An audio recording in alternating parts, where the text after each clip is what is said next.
um primo em terceiro grau meu foi assassinado, né? Ele estava em casa, dormindo, quando os ladrões assaltantes entraram na casa. Ele era seu primo? Ele era meu primo.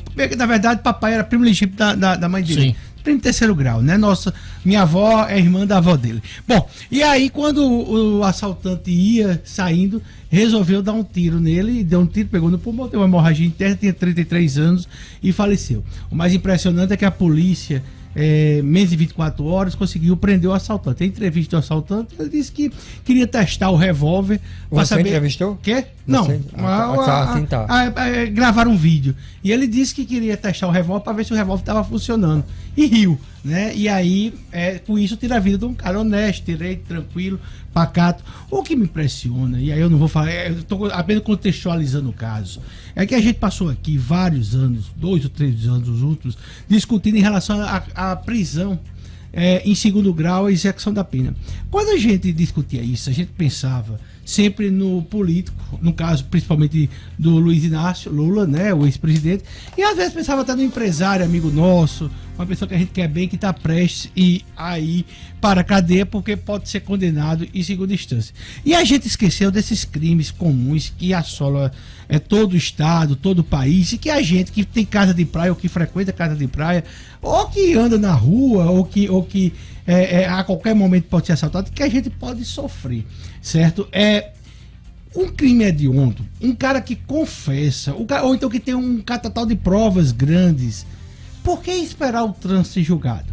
A gente fala dessa presunção de inocência. Que presunção relativizada é essa?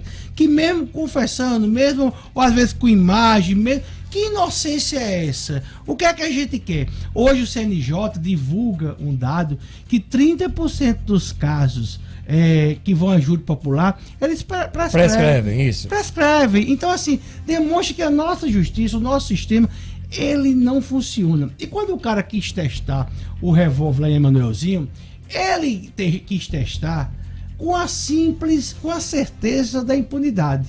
Por um acaso, acabou sendo preso. Mas não é o normal. O normal é não ser preso e ficar por isso mesmo. E aí, todo a gente que acabou politizando esse debate de esquerda, direita, de petistas, antipetistas, todos nós vamos sofrer quando um cara desse, ou outros aqui em Natal, vem testar um revólver, brincar com a vida da gente que sai para trabalhar, que sai para se divertir, que tem família, que tem que voltar para casa, pagar a conta. Isso é um verdadeiro absurdo, a banalização. Não coloco a culpa dessa história em segurança pública ou na polícia. Eu acho que é muito mais. Isso é uma coisa sistêmica. Uma coisa muito maior, né? É um caldo cultural que foi criado muito tempo. Ficaria muito fácil eu detonar Coronel Araújo, Alarico aqui, mas não. Isso é uma questão cultural do Brasil que a gente mata mais que qualquer zona de guerra no mundo.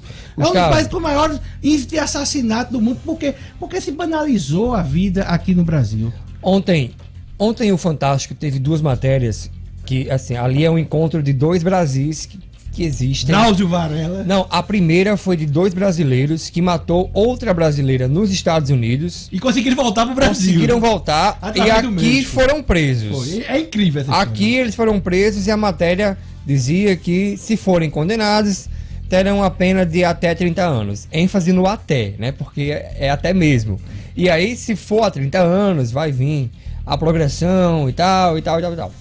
Aí a outra era sobre mulheres trans em cadeias masculinas. E o que me chamou a atenção era que na cadeia elas gostavam pelo fato de ter respeito e trabalho, e contava a história de um que saiu e estava tendo dificuldade em ter trabalho aqui fora. Aí quando eu vi as 2 matérias, eu disse, é surreal um negócio desse. Os 2 caras saíram daqui, foram para os Estados Unidos, brincaram com a situação, porque tinha o telefone da vítima. Eu matei ela e tô aqui com o telefone dela. Voltaram, estão presos aqui, não sei por quanto tempo ou até quando, e aí vão. É um assunto muito delicado, porque prisão, a gente tá tão cansado, tanta já percepção de injustiça, que quase todo brasileiro quer que a prisão funcione ad eterno. Se você matou, que você fique lá pro resto da vida. Não funciona assim, não só não funciona, como as prisões acabam potencializando os criminosos, né? Viraram escolas. Escolas do crime. Viraram escolas do crime. Mas por causa da ausência do Estado. É só isso. Quando o Estado é ausente, a facção dá o desodorante, a facção dá o lanche, a facção sustenta a família aqui fora, e aí ocorre... A facção dá o advogado. Dá o advogado. Tá tão arraigado que às vezes se paga já a faculdade do advogado, para quando o cara se formar, prestar serviço à facção. Olha, a nossa Constituição foi feita após um período muito turbulento de violações de direitos democráticos muito elementares. Foi aí durante a ditadura. Foi daí que, inclusive, saiu o foro privilegiado de senadores, deputados, porque era foro privilegiado para eles terem o direito de falar. De parlamentar, porque falar contra a ditadura podia ser preso, caçado e morto. Daí saiu o foro privilegiado. E surgiu uma série de intervenções que tornou o texto Constituição Cidadã. Só que passados mais de 30 anos, o texto não está mais em sintonia com o Brasil que nós temos. É preciso ajustar algumas coisas. O sistema penal é uma delas, especialmente porque quem entra na cadeia tem que sair melhor do que quando entrou. E até inclusive, Dinardo, quando o cara vai preso, é condenado, ele divide logo a pena por 6. Porque sabe que dividindo em um sexto, ele já vai progredir. Então, quando você está falando de uma pena de 12 anos, você está falando de 2 anos aí de regime fechado. E como aqui no Rio Grande do Norte, por exemplo, não tem regime semiaberto, 12 anos se transforma em 2. Sim. E aí, acabou. Se você trabalhar, se você fizer algumas atividades, ler um livro na prisão, um livro por mês, vai contando o tempo, você passa, na verdade, de seus 12 anos, cai para 1 ano e 9 meses. Então, é uma questão. Essa Constituição Brasileira de 88, pega o ano 88, em 89 cai o Muro de Berlim. Em 91 ou 92 acaba com a União Soviética.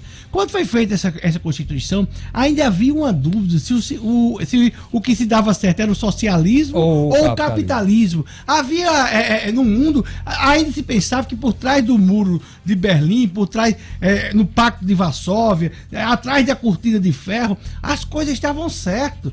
E já estava falido, apenas não tinha caído. Um ano depois, mês de um ano depois, que a Constituição acho que é de outubro, em junho, julho, o Muro de Berlim vem a cair. E aí se vê que tudo aquilo que estava de fato escondido não existia. Pode até existir uma saúde, ainda hoje se fala em saúde de Cuba. Mas a saúde de Cuba existia quando a União Soviética, um grande país, financiava uma ilhazinha. É um assunto muito espinhoso, porque tem muitas nuances. Nesse final de semana mesmo a gente viu os amotinados lá do Ceará, 47 foram presos, bandidos se passando por policiais. E aí passaram aí 12 dias violando a lei, a torta e a direito. Na hora de sentar para negociar, que inclusive eu sou contra, acho que deveria ter tido uma ação na marra ali. Na hora de sentar para negociar, apelam à lei que eles violaram. Não, eu queria que fosse garantido o devido processo legal. Que processo legal? Que eles estavam ilegais. Estavam ilegais. Como é que, por exemplo, a apresentação da legítima defesa, quando não tem legítima defesa, por exemplo, um bandido. Não existe quando você está fora da lei. Então, assim, na verdade, a gente tem todo um processo, toda uma cultura de coitadismo, de inversão de valores. E o pior, a sentença de um juiz de primeiro grau, hoje, ele vale apenas como um relatório. Como um relatóriozinho, em vez de ser uma sentença. Por que no crime hediondo não executar a pena a partir da primeira instância? Por quê? Porque a gente tem que viver... Agora, por causa de Lula, por causa de A, de B, de C, a gente politizou um debate que é um debate que inclui a violência, tá entendendo? Inclui a nossa segurança. Então, a segurança de chegar, de sair com a família, a gente que tem filhos, inclui tudo isso e a gente abriu mão por causa de um político de ter justiça.